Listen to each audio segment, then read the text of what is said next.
Bharatiya Janata party में इस वक्त जो खलबली है, जो बेचैनी है, पहले देश के प्रधानमंत्री खड़े होकर संसद भवन में 1.5 2 घंटा बोलते थे, बोलने नहीं देते थे। आज वो कह रहे हैं कि मुझे बोलने नहीं दिया जा रहा है, मेरी आवाज दबाई जा रही है, लोकतंत्र का गला घोटा जाता है। तो इसीलिए कहते हैं लोकतंत्र और जनादेश की ताकत, इसे कहते हैं विपक्ष की ताकत। और आज राहुल गांधी जी एक अकेला सब पर भारी पड़ता हुआ नजर आ रहा है। भारतीय जनता पार्टी को सिर्फ बहाना चाहिए कांग्रेस पर निशाना साधने का या राहुल गांधी को बुरा कहने का, मगर जितना बुरा कहेंगे राहुल जी को और कांग्रेस पार्टी को, समझिए उनका प्रचार कर रहे हैं। कंगना रनावत कह रही है कि जो सरकार ने कृषि कानून वापस लिया था उसको दोबारा से लागू किया जा रहा है, उसके बाद अपनी बात वापस ले ली। कैसे देखें इस मामले को आप? देखिए, कंगना रनावत जी को जो ना आदत पड़ गई है सुर्खियों में रहने की और विवादित बयान देने की और अपने नेताओं को खुश करने की। उनको शर्म आनी चाहिए कि 750 किसान शहीद हो गए, क्या वो कम थे जो अब वो दोबारा कानून लागू करना चाह रही हैं? आज भी किसान शंभू बॉर्डर पर बैठे हुए हैं और कंगना रनावत ही नहीं, बीजेपी के जो नेता हैं तरह तरह के बयान दे रहे हैं। जैसे कि लौनी गाजियाबाद से एक विधायक हैं नंद किशोर, वो भी कह रहे हैं। अभी खट्टर जो हैं उन्होंने भी एक विवादित बयान दिया है। तो ये बड़े दुर्भाग्यपूर्ण बात है कि किसानों के लिए, महिलाओं के लिए, देश के नौजवानों के लिए ऐसे बोलना बड़ी शर्म की बात है। विवादित बयान कैसे हो गया? अगर वो कह रहे हैं कृषि कानून दोबारा से लागू किया जाए तो फिर विवादित कैसे हो गया? अगर कृषि कानून गलत नहीं है तो फिर यू टर्न क्यों लेना पड़ा सरकार को? आप मुझे एक बात बताइए। सरकार ने लागू किए मगर उनको वापस लिए, काले कानून है तभी तो। अरे किसान को जो उनका रेट है, रेट के मुताबिक एमएसपी दीजिए, लागू कर दीजिए। किसान दे रहा है। आपकी सरकार जहाँ है कांग्रेस क्या एमएसपी देते हैं? राज्य में दे रहे हैं एमएसपी? जिस दिन केंद्र में सरकार आएगी, राहुल गांधी जी ने जो कहा है और जो राहुल गांधी जी कहते हैं और जो कार्यकर्ता कहते हैं वो सच होता है। कहाँ और क्या कहते हैं? बीजेपी वाले कह रहे हैं कि राहुल गांधी को बात करने का तरीका ही नहीं पता, सांसद बन गए वो। देखिए, भारतीय जनता पार्टी में इस वक्त जो खलबली है, जो बेचैनी है, पहले देश के प्रधानमंत्री खड़े होकर संसद भवन में 1.5 2 घंटा बोलते थे, बोलने नहीं देते थे। आज वो कह रहे हैं कि मुझे बोलने नहीं दिया जा रहा है, मेरी आवाज दबाई जा रही है, लोकतंत्र का गला घोटा जाता है। तो इसीलिए कहते हैं लोकतंत्र और जनादेश की ताकत, इसे कहते हैं विपक्ष की ताकत। और आज राहुल गांधी जी एक अकेला सब पर भारी पड़ता हुआ नजर आ रहा है। क्या राहुल गांधी की वजह से मोदी के कॉन्फिडेंस डाउन हो गए? देखिए, आप रिकॉर्ड उठा के देख लीजिए, रिपोर्ट उठा के देख लीजिए। आज की डेट में जो राहुल गांधी जी की लोकप्रियता है वो दिन पे दिन देश के प्रधानमंत्री जी की लोकप्रियता डाउन होती जा रही है। अमेरिका गए हैं अभी, आपने देखा होगा कि किस तरह का उनका स्वागत हुआ, जैसे एक प्रधानमंत्री का स्वागत होता है। राहुल गांधी जी जब गए, मगर भारतीय जनता पार्टी को सिर्फ बहाना चाहिए कांग्रेस पर निशाना साधने का या राहुल गांधी को बुरा कहने का, मगर जितना बुरा कहेंगे राहुल जी को और कांग्रेस पार्टी को, समझिए उनका प्रचार कर रहे हैं। कंगना रनावत कहती है कि राहुल गांधी नशे करके जाते हैं संसद भवन में। देखिए, कंगना रनावत एक महिला है, मैं महिला का सम्मान करता हूँ, मेरा ईमान महिला का सम्मान। मुझे शोभा नहीं देते उन जैसे शब्द बोलने के लिए, क्योंकि वो एक महिला है। मैं तो कहता हूँ कि ऊपर वाला उन्हें सद्बुद्धि दे और उनको रास्ते पर लिया है, क्योंकि स्मृति ईरानी 10 साल चल भी गई थी।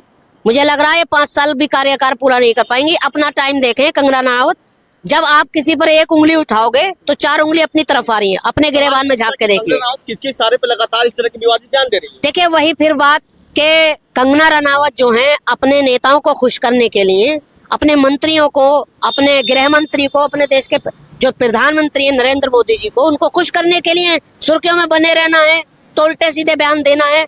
मैंने अभी कहा ना कि राहुल जी को कितना ही बुरा भला कह लो, आप उनका प्रचार कर रहे हो। इन सब के बीच राहुल गांधी ने ट्विटर पे एक वीडियो जारी किया और किसी कानून को लेकर जो संसद कंगना तो बयान दिया, उसको लेकर कि शायद मोदी जी के मिली भगत से हो रहा था कि मोदी जी चुप है, मतलब मोदी जी ने अपनी बात को रखा ही नहीं। देखिए, जब बयान दिया है कंगना रनावत ने अपनी मुंह की खाई है। इससे पहले राहुल जी सदन में बोल रहे थे तो वो बीच में उन्होंने उठ के कुछ कहा, तो जो सदन को चलाते हैं ओम बिरला जी, उन्होंने उनको नीचे बिठाया। उन्हीं के जो बीजेपी के सभासद हैं, अध्यक्ष हैं, उनको डांट कर बिठा दिया। तो कंगना जी को सोचना चाहिए कहाँ कैसे बोलना है और कैसे उनको इतिहास का पता नहीं। बात करें, कंगना कह रही थी कि जो 5-5 रुपए महिलाएं बैठ के किसान आंदोलन में प्रोटेस्ट कर रही थी, मानते इस बात को आप? देखिए मैं कहूंगा कि अभी मैंने एक बात कही कि भगवान उनको बुद्धि दे, जैसा कि उनके साथ बीएसएफ के जवान ने किया था। सच है ना, असली किसान खेतों में थे, जो लोग प्रोटेस्ट करते राजनीति करने वाले लोग थे। सुनिए पत्रकार महोदय, मैं भी किसान का बेटा हूँ। अगर कंगना रनावत अपने आप को किसान की बेटी कहती हैं तो आम की फसल में बताएं कौन सी दवाई लगती है और कब पानी लगता है। असली किसान सड़कों पर होते, खेत में होते हैं, बताइए। जब अपना असली किसान सड़कों पर होते, खेत में होते हैं। जब संसद, असली किसान कहाँ होते हैं? बिल्कुल होते हैं, खेत में होते हैं, मगर ये नहीं है कि सारे ही खेत में होते हैं। कुछ लेकिन बीजेपी के लोग कर रहे हैं, प्रोटेस्ट करने वाले लोग राजनीति लोग हैं। देखिए उनको किसान खालिस्तानी लगेंगे, जो अपने हक की बात करेगा, चाहे वो दलित हो या मुस्लिम हो या किसान हो, उनको खालिस्तानी, आतंकवादी या देशद्रोही, बस उनका विरोध मत करिए। आप अपने हक की बात मत मांगिए। अब किसानों की बात कर, हरियाणा चुनाव में किसान किसके साथ है? देखिए राहुल गांधी जी अभी तक लेके 2014 से और अब तक बात करते चले आ रहे हैं किसानों की, और इसका जवाब बहुत ही जल्द भारतीय जनता पार्टी को 8 तारीख को मिल जाएगा। और भारतीय जनता पार्टी दिन पे दिन डाउन हो रही है, और खुशी के दिन आने वाले हैं, मोहब्बत के दिन आ रहे हैं, अच्छे दिन आने वाले हैं। कह रहे कुछ क्षेत्र में कि तीसरी बार बीजेपी आ रही है हरियाणा में, कहाँ अच्छे दिन आ रहे हैं आपके? देखिए ये तो उनका दिल का समझाना है। वो कहते थे अब की बार 400 पार, क्या हुआ? आप भी तो कहते थे 295 अटक गए, 353 से 242 पर आ गए। तो इसे आप तो सर विपक्ष में रह गए, मान लीजिए आप, जनता ने नकार दिया तीसरी बार भी आपको। देखिए विपक्ष मजबूत है, आज कहाँ नकारा है। विपक्ष है ना, हम 99 सीट लेकर आए ना, हमारा गिराफ, हम यूपी में 1 सीट पे थे, आज कितनी सीट है बताइए आप मुझे? आज हमारी 7 सीट हैं। तो ये गिराफ गिरा या बढ़ा? तो राहुल गांधी फिर से वही है सरकार में, आप नहीं, अब मान लीजिए हमें रोकना है, आपको हमें सिर्फ बीजेपी की नफरत को रोकना है। जो बीजेपी का नफरत का जो रथ है, हमें बीजेपी करेगी सबका साथ सबका विकास। कहाँ है सबका साथ? फैला रहे अमेरिका में जाके आपके नेता राहुल गांधी बयान देते हैं कि सिख समुदाय के लोग डरे हुए हैं। देखिए राहुल गांधी जी का बयान मैंने भी सुना है और मैंने भी देखा है, उन्होंने कोई गलत बयान नहीं दिया, कोई बुरा बयान नहीं दिया। सिख समुदाय उनके समर्थन में आया। उन्होंने कहा है कि अब भारतीय जनता पार्टी के कहने से पगड़ी थोड़ा ही पहनेगा सिख समुदाय या कड़ा थोड़ा ही पहनेगा। क्या गलत कह दिया उन्होंने?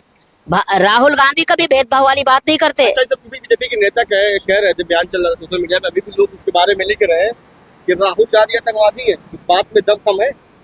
देखिए ऐसे बयान देना राहुल गांधी जी को, जो कह रहे हैं कि राहुल गांधी जी की जीप काट लो, से राहुल गांधी 1 नंबर के आतंकवादी हैं, मुझे अपने मुंह से ये बयान नहीं देने चाहिए, मगर उनको थोड़ी बहुत शर्म आनी चाहिए कि राहुल गांधी जी एक ऐसे घर के बेटे हैं, शहीद घराने के बेटे हैं, जिन्होंने इस देश के लिए अपना बलिदान न्यौछावर कर दिया, जिनकी दादी देश के लिए शहीद हो गई।